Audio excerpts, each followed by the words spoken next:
अस्सलाम वालेकुम dear students. आज हम जो सीरीज स्टार्ट करने जा रहे हैं इसमें हम कवर करेंगे Punjab text book board chemistry class 9th unit 1 MCQs को। तो चलिए स्टार्ट करते हैं फर्स्ट एमसीक्यूज से। Matter is present in neon science in the state of. तो नियॉन साइंस क्या होते हैं? ये जो साइन बोर्ड्स लगे होते हैं अक्सर आपने देखा होगा एडवर्टाइजमेंट के लिए। तो ये सारे के सारे जो एडवर्टाइजमेंट साइंस होते हैं ये कंसिस्टेड होते हैं मैटर की स्टेट से प्लाज्मा। तो इसका जो करेक्ट आंसर होगा वो होगा प्लाज्मा। सेकेंड एमसीक्यू है hazardous effects of shopping bags are studied in. तो जो शॉपिंग बैग्स के हैजर्डस इफेक्ट्स हैं वो कहाँ पे स्टडी किए जाते हैं? तो याद रखिएगा ये शॉपिंग बैग्स हैं। शॉपिंग बैग्स का मतलब क्या होता है? Polythene bags. तो पॉलीथीन बैग्स ये बायोडिग्रेडेबल नहीं होते, ये इन्वायरमेंट के अंदर परसिस्ट करते हैं लॉन्ग टाइम के लिए और ये कार्सिनोजेनिक होते हैं। तो ये बेसिकली इन्वायरमेंटल पोल्यूटेंट्स हैं, तो इसलिए इसको स्टडी किया जाएगा किसके अंदर? इन्वायरमेंटल केमिस्ट्री में। नेक्स्ट एमसीक्यूज है the man made polymer is. के इनमें से मैन मेड पॉलीमर कौन सा है? सिंथेटिक पॉलीमर कौन सा है? तो स्टार्च जो है ये नेचुरल पॉलीमर है, ये पाया जाता है पोटैटोस के अंदर, व्हीट के अंदर। इस तरह से प्रोटीन जो है प्रोटीन मीट के अंदर पाया जाता है और जितनी भी दालें हैं वो तमाम की तमाम प्रोटीन्स पर मुश्तमिल होती हैं। सेलुलोज जो है ये कॉटन प्योर फॉर्म है सेलुलोज की, और इसी तरह से जो दरख्तों की छाल होती है वो भी सेलुलोज है। तो इसका मतलब ये हुआ कि स्टार्च, प्रोटीन और सेलुलोज ये तमाम जो हैं ये हैं नेचुरल पॉलीमर। तो सिंथेटिक पॉलीमर इनमें से कौन सा होगा जो नेचुरल नहीं है? वो है पॉलीस्टाइरीन। और इसका यूज कहाँ पे है?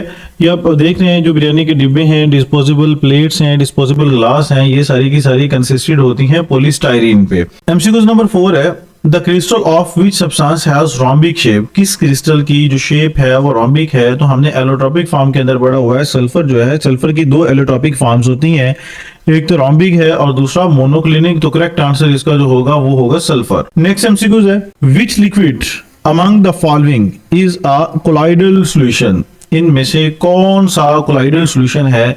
तो गिवन ऑप्शंस है मिल्क है, slag lime used for white wash है, विनेगर सॉल्यूशन है, मिक्सचर है सोडियम क्लोराइड का वाटर के अंदर। तो हमने कोलाइडल सॉल्यूशन के अंदर उसके एग्जांपल्स में पढ़ा हुआ है कि जो मिल्क है कोलाइडल सॉल्यूशन। तो बेटा यूट्यूब पे हमारी वीडियोस को सर्च करने के लिए हमारी जो वीडियोस हैं उसमें हम कवर कर रहे हैं एमसीक्यूज को भी, और हम कवर कर रहे हैं शॉर्ट आंसर्स को भी। इसी तरह से हम कवर कर रहे हैं कंस्ट्रक्टेड रिस्पॉन्स क्वेश्चंस को, डिस्क्रिप्टिव क्वेश्चंस को और इन्वेस्टिगेटिव क्वेश्चंस को। तो YouTube पे हमारी वीडियो सर्च करने के लिए अगर आप एमसीक्यूज की वीडियो हमारी सर्च करना चाह रहे हैं, फॉर एग्जांपल चैप्टर 1 की, तो आप लिखेंगे chemistry 9 chapter 1 MCQs by Asim tutors. और इसी तरह से अगर आप शॉर्ट क्वेश्चन सर्च करना चाह रहे हैं तो आप लिखेंगे chemistry 9 chapter 1 short answers by Asim tutors. तो इस तरह सर्च करने से आप डायरेक्टली हमारी वीडियोस तक पहुंच जाएंगे।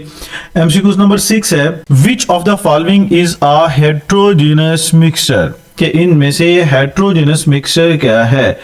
तो जो गिवन ऑप्शंस हैं A solution of calcium hydroxide in water, B option है a solution of potassium nitrate in water, hot chocolate, last पे है कंक्रीट मिक्सचर। तो इसका जो करेक्ट आंसर होगा वो होगा कंक्रीट मिक्सचर। कंक्रीट मिक्सचर जो है ये है heterogeneous mixture. Next a state of matter whose properties are between those of liquids and crystalline solid.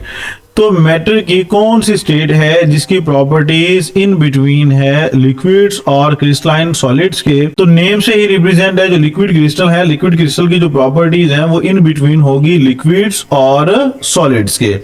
तो करेक्ट आंसर होगा लिक्विड क्रिस्टल्स।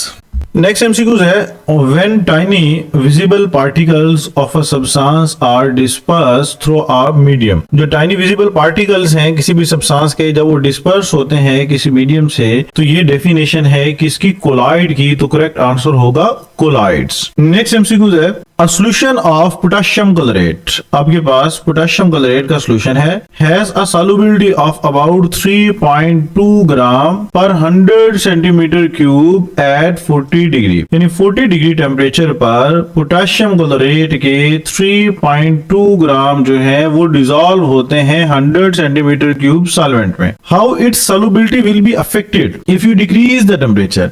यानी अगर आप टेम्परेचर को डिक्रीज करते हैं तो सॉल्युबिलिटी पे क्या इफेक्ट होगा? तो हमारे पास जो जिस सब्सटेंस को हम स्टडी कर रहे हैं वो पोटेशियम क्लोरेट है। तो ये सॉल्युबिलिटी कर्व्स हैं जिसमें एक्स एक्सिस पे टेम्परेचर है, वाई एक्सिस पे सॉल्युबिलिटी है। हमारा जो डिजाइड है वो पोटेशियम क्लोरेट है। तो हम पोटेशियम क्लोरेट की कर्व को जब स्टडी करते हैं तो हम देखते हैं कि पोटेशियम क्लोरेट की जो कर्व है ये टेम्परेचर के साथ सॉल्युबिलिटी इसकी डायरेक्टली प्रोपोर्शनल है। इट मीन जैसे जैसे हम टेम्परेचर को इंक्रीज कर रहे हैं पोटेशियम क्लोरेट की सॉल्युबिलिटी जो है वो इंक्रीज हो रही है। तो इसका मतलब ये हुआ कि अगर टेम्परेचर इंक्रीज करने से सॉल्युबिलिटी इंक्रीज होगी तो टेम्परेचर डिक्रीज करने से सॉल्युबिलिटी क्या होगी, डिक्रीज होगी। तो if you decrease the temperature तो सॉल्युबिलिटी विल डिक्रीजेस। तो इसका जो बी है वो करेक्ट आंसर होगा। लास्ट एमसीक्यू है, you are studying the rate of hydrolysis of starch. हम स्टडी कर रहे हैं rate of hydrolysis of starch under different condition of temperature, यानी डिफरेंट टेम्परेचर्स पे आप स्टडी कर रहे हैं हाइड्रोलाइसिस ऑफ स्टार्च को। इसका मतलब ये हुआ कि हम स्टडी कर रहे हैं effect of temperature on the hydrolysis of starch.